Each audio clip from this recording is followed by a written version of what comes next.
তিনি ভালো আছেন, তবে অবশ্যই ওনার আহ, খুবই মন খারাপ। তিনি খুবই দুঃখিত যে দেশের জন্য ওনার বাবা জান দিয়েছেন, আমার পুরো পরিবার জান দিয়ে হারিয়েছে।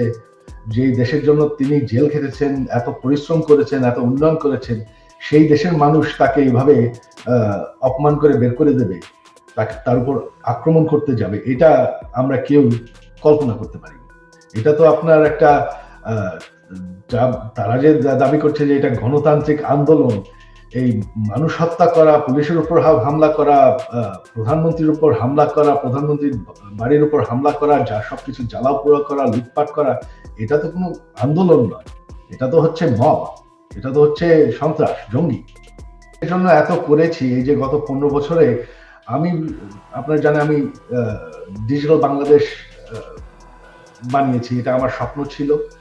আমি সরকার থেকে কোনো বেতন নেই নেই, বিনা মূল্যে আমি এই কাজটা করেছি। আমি প্রচুর পরিশ্রম করেছি বাংলাদেশকে ডিজিটাইজ করতে, গ্রাম পর্যন্ত ডিজিটাল বেনিফিট পৌঁছানোর।